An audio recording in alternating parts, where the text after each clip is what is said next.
अस्सलाम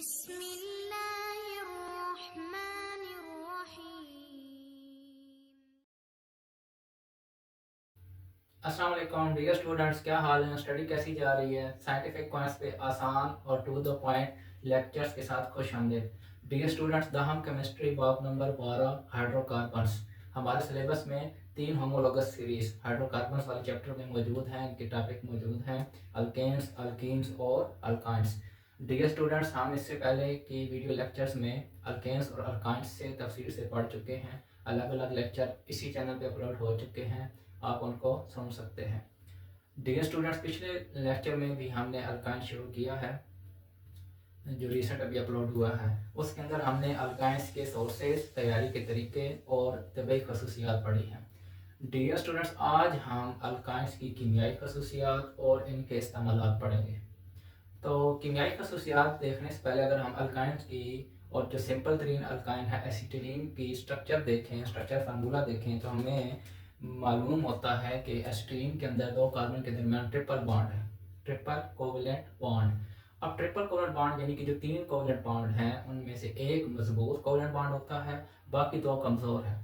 अब जो 2 कमज़ोर बॉन्ड हैं वो आसानी से टूट जाते हैं और नए atom by atomic molecule, diatomic molecule मसलन क्लोरीन, ठीक है, ब्रोमीन, ऑक्सीजन, हाइड्रोजन, ये आसानी से उसमें दाखिल हो जाते हैं। तो एसिटिल की अगर मैं स्ट्रक्चर यहाँ पे बनाऊँ, ये देखें H single bond, triple bond C और फिर H। और ये जो ट्रिपल बॉन्ड है इसमें से 2 बॉन्ड कमज़ोर हैं जो आसानी से टूट जाते हैं, आसानी से टूट जाते हैं। ऐसे अल्काइंस के अंदर ट्रिपल बॉन्ड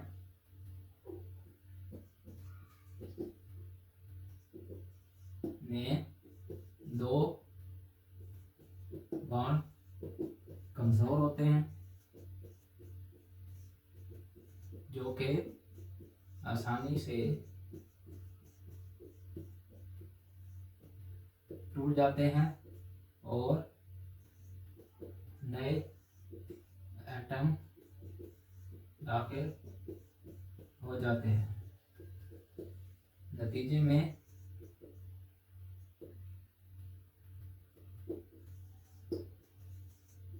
सैचुरेटेड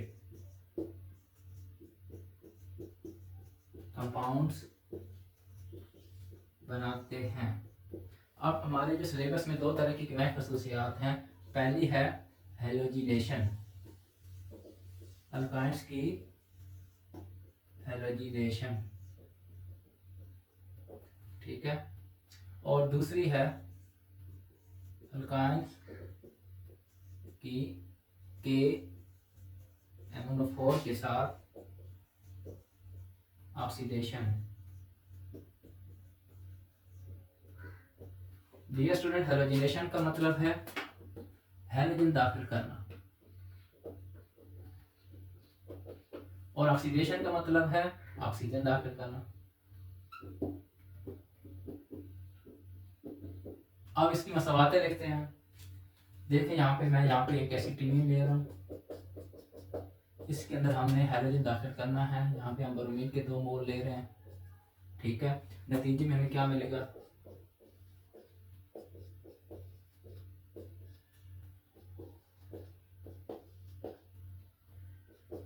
नतीजे में हमें 1 और 2 कार्बन वाला जो होता है वो इथेन होता है।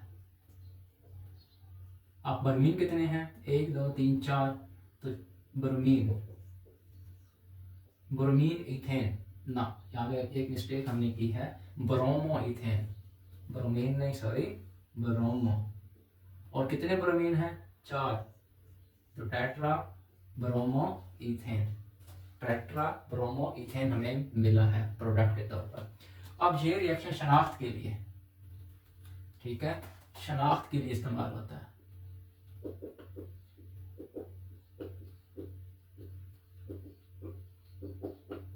शनाख्त कैसे? कि जो ब्रोमीन है इसका रंग है सुर्खी माइल भूरा। अब ब्रोमीन जब अनसैचुरेटेड हाइड्रोकार्बन के साथ मिलती है तो ब्रोमीन का अपना स्तर पूरा रंग खत्म हो जाता है, क्योंकि ब्रोमीन ब्रोमीन नहीं रहती, ब्रोमो बन जाती है, उसके साथ मिलकर एक सैचुरेटेड कंपाउंड भी बना रही है और इसका जो रंग है ना वो खत्म हो गया है। अब ये जो कंपाउंड हमें मिला है ना प्रोडक्ट के तौर पर टेट्रा ब्रोमो इथेन, ये बेरंग है। तो अनसैचुरेटेड कंपाउंड और सैचुरेटेड कंपाउंड में फर्क जानना हो तो ब्रोमीन वाटर के साथ रिएक्शन करवाते हैं। अगर ब्रोमीन के साथ रिएक्शन कर जाती है, इस तरह का कंपाउंड बनता है तो इसका रंग खत्म हो जाता है और ये बेरंग कंपाउंड होता है। तो इसका मतलब है कि वो अनसैचुरेटेड कंपाउंड है, या अल्काइन है, ठीक है, अल्कीन है, या फिर अल्कीन भी अनसैचुरेटेड है, और या अल्काइंस, अल्कीन या अल्काइंस के साथ जब ब्रोमीन का रिएक्शन करा जाता है तो ब्रोमीन का रंग खत्म हो जाता है। तो हमें वो पता चलता है कि ये जो कंपाउंड है ये अल्कीन है या अल्काइन है, या वो कोई अनसैचुरेटेड कंपाउंड है। लेकिन लेकिन अगर सैचुरेटेड कंपाउंड हम लेंगे, अल्केन लेंगे, तो अल्केन के साथ ब्रोमीन का रिएक्शन ही नहीं होता, इसलिए ब्रोमीन का सुर्ख रंग भूरा रंग खत्म भी नहीं होता। तो हमें पता चलता है कि ये ब्रोमीन के साथ जिसकी टक्कर चल रही है वो अल्केन है। दूसरा जो रिएक्शन है, कीमियाई खसूसियत है अल्काइंस की जो दूसरी कीमियाई खसूसियत है वो KMnO4 की मौजूदगी में ऑक्सीडेशन है, ठीक है। यहाँ पे हम लिखते हैं एसिटिलीन, ऑक्सीडेशन मतलब ऑक्सीजन का दाखिल होना। KMnO4 की मौजूदगी में, एसिडिक मीडियम की मौजूदगी में H पॉजिटिव या H3O पॉजिटिव या एसिडिक मीडियम को शो करते हैं। नतीजे में हमें मिलता है टेट्राहाइड्रॉक्सिल ग्रुप कंपाउंड, इस पे लगे हों टेट्राहाइड्रॉक्सिल ग्रुप लगे हों, ठीक है। अब ये जो कंपाउंड मिला है हमें, देखना ये ट्रिपल बॉन्ड में से 2 बॉन्ड टूटे और दो OH इसके साथ, 2 OH इसके साथ जुड़ गए, टेट्राहाइड्रॉक्सिल ग्रुप जुड़ गए। अब ये जो 4 हाइड्रॉक्सिल ग्रुप वाला कंपाउंड है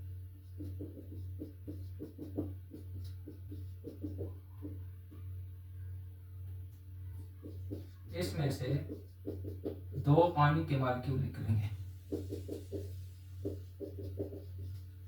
ठीक है। ये देखें OH इसके साथ H और OH, ठीक है, और ये जो है ना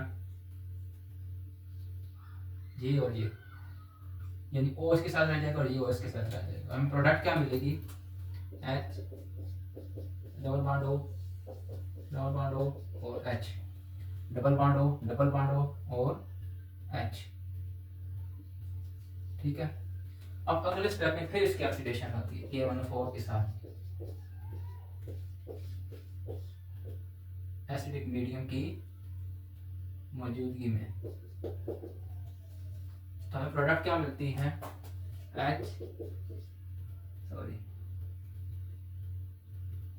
OH double bond O, C double bond O, OH, ठीक है। यहाँ पे जो H लगा था अब इसमें भी ऑक्सीजन ऐड हो जाएगी कार्बन के साथ। अब ये है ग्लाइऑक्सिल,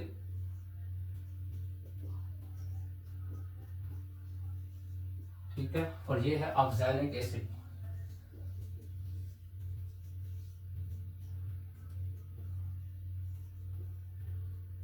ऑक्सैलिक एसिड, ठीक है। तो अल्काइंस की समरी देखते हैं। अल्काइंस की जब ऑक्सीडेशन की जाती है, ट्रिपल बॉन्ड टूटता है, दोनों कार्बन के साथ 2 हाइड्रॉक्सिल ग्रुप लग जाते हैं, टोटल 4 हाइड्रॉक्सिल ग्रुप, और अगले स्टेप में इसमें से 2 पानी के मॉलिक्यूल निकलेंगे, माइनस होंगे, तो हमें डबल बॉन्ड ऑक्सीजन का एक कंपाउंड मिलेगा जिसका नाम ग्लाइऑक्सिल है, ठीक है। अब ग्लाइऑक्सिल की मजीद ऑक्सीडेशन होगी, 2 और ऐड होंगे, एडिशन ऑफ ऑक्सीजन होगी, ऑक्सीडेशन होगी और हमें ऑक्सैलिक एसिड मिलेगा, ठीक है, हमें ऑक्सैलिक एसिड मिलेगा। अब डियर स्टूडेंट ये हमारी कीमियाई खसूसियात। अब हम देखते हैं इस्तेमालात, ठीक है। पहला इस्तेमाल, दूसरा इस्तेमाल, तीसरा इस्तेमाल और चौथा इस्तेमाल कौन से हैं।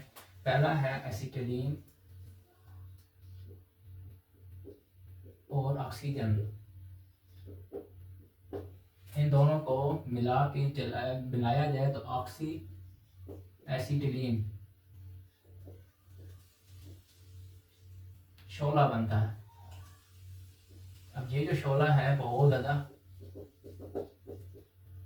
हरारत वाला है, जिसको बैंडिंग के तौर पर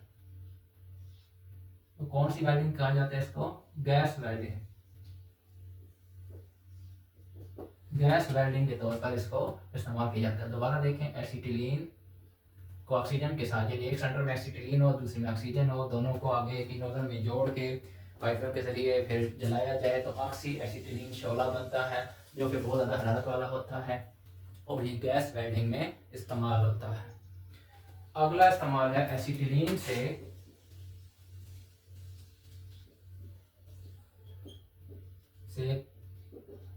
ज़्यादा कीमती कंपाउंड्स बनते हैं, मसलन अल्कोहल,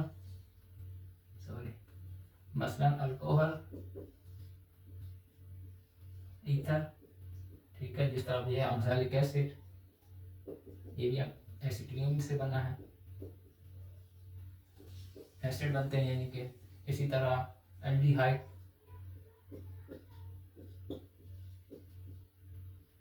वगैरह, ये ऐसे कंपाउंड हैं जो कि एसिटिलीन से बनते हैं, ये वाले दरमियानी ब्रैकेट।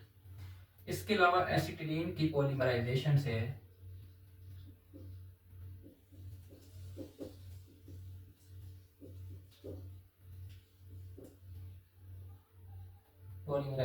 से पॉलीविनाइल क्लोराइड और पॉलीविनाइल एसीटेट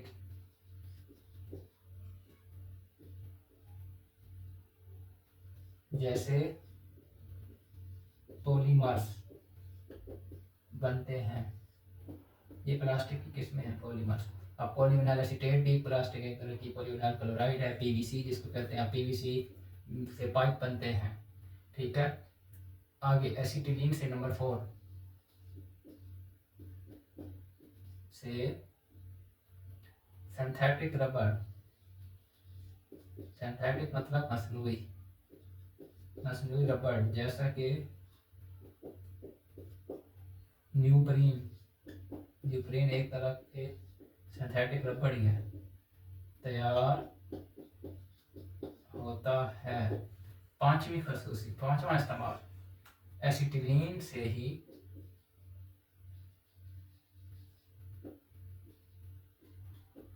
एसिटिलीन की पॉलीमराइजेशन से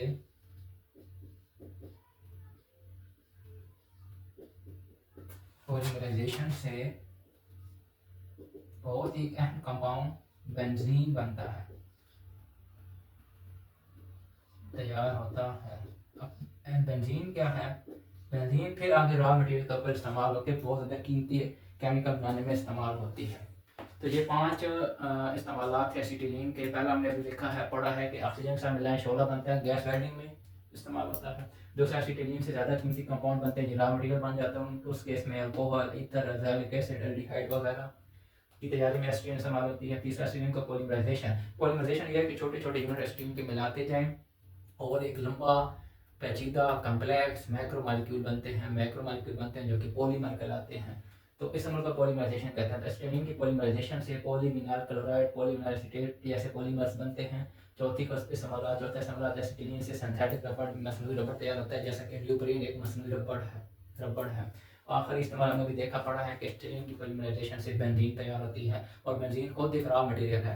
बेंजीन से आगे फिर बहुत सारे केमिकल के दरवाजे बनने के खुलते हैं और बहुत सारे केमिकल तैयार होते हैं। तो डियर स्टूडेंट, हम केमिस्ट्री बाब नंबर 12 हाइड्रोकार्बन्स में, जो हाइड्रोकार्बन्स का तीसरा होमोलॉगस सीरीज थी अल्काइंस, उसके बारे में आज हमारा टॉपिक ये ख़त्म हो चुका है। अल्काइंस ख़त्म, चैप्टर भी ख़त्म। उम्मीद है आज के ये पॉइंट, ये लेक्चर आपको समझ आया होगा। अपनी मेहनत जारी रखें, इंशाल्लाह ज़रूर आपको इसका रिवॉर्ड मिलेगा। Wish you best of luck.